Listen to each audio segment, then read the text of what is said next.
মুড়ি ঘন্ট, মাছের মাথা দিয়ে মুড়ি ঘন্ট রান্নার জন্য মাছের মাথাগুলো আগে লবণ হলুদ দিয়ে ভালো করে মাখিয়ে নিতে হবে, তারপরে ভালো করে তেলে ভাজতে হবে।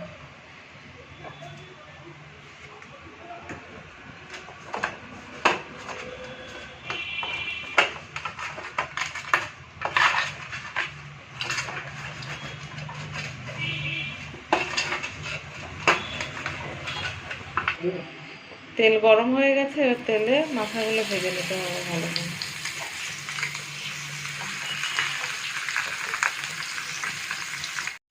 মাছের এক পিঠ ভাজা হয়ে গেছে, এবারে অন্য পিঠটাও উল্টে ভেজে নিতে হবে।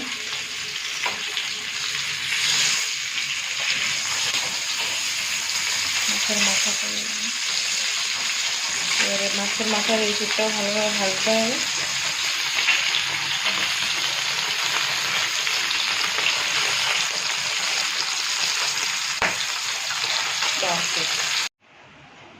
মাছের মাথা দিয়ে মুড়ি ঘন্ট করার জন্য মাছের মাথাগুলো ভাজা হয়ে গেছে, এবারে কড়াইতে তেল গরম হয়ে গেছে, এর মধ্যে এবার একে একে গোটা জিরে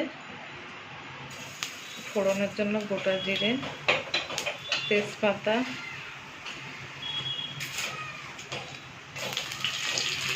রাঁধুনি দিয়ে ফোড়নটা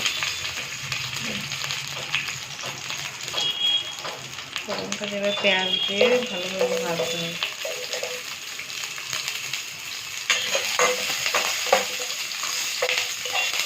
রাঁধুনিটা দেওয়ার জন্য খুব সুন্দর একটা সেন্ট তেজপাতা, রাঁধুনি।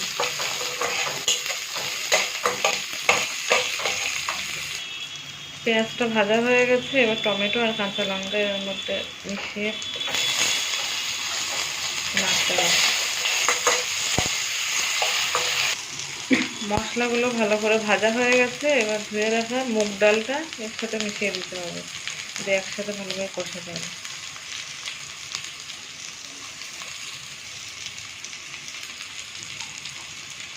মশলার সাথে এটা ভালো করে কষাতে হবে। ডালটা মশলার সাথে ভালো করে কষানো হয়ে গেছে, এবারে পরিমাণ মতো জল দিয়ে দিতে হবে।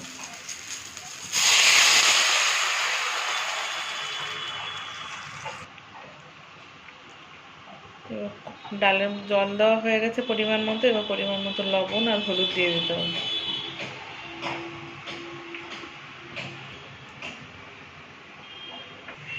এবারে ঢাকা দিয়ে ফোটানোর জন্য কিছুক্ষণ ওয়েট করতে হবে।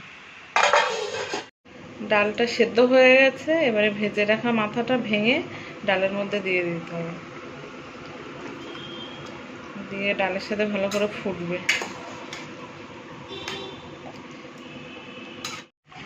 মাছের মাথা দিয়ে মুড়ি ঘন্টটা কিছুক্ষণ ফোটানো হয়েছে, এবারে ভাজা জিরের গুঁড়োটা দিয়ে দিতে হবে।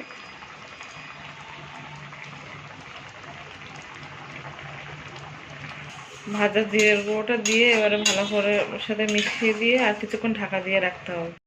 মাছের মাথা দিয়ে মুগ ডালের মুড়ি ঘন্টটা হয়ে গেছে, এবার নামানোর আগে গরম মশলা গুঁড়ো দিয়ে ভালো করে নেড়েছে তারপর নামাতে হবে। খুব টেস্টি হয়েছে, একটু চেখে দেখলাম।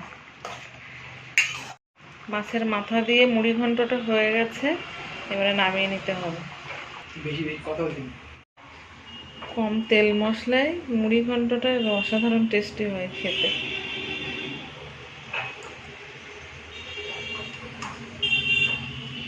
আদা রসুন ছাড়া কম তেল মশলায় কিন্তু ওটা দারুণ টেস্টি হয়, হেলদি অ্যান্ড টেস্টি।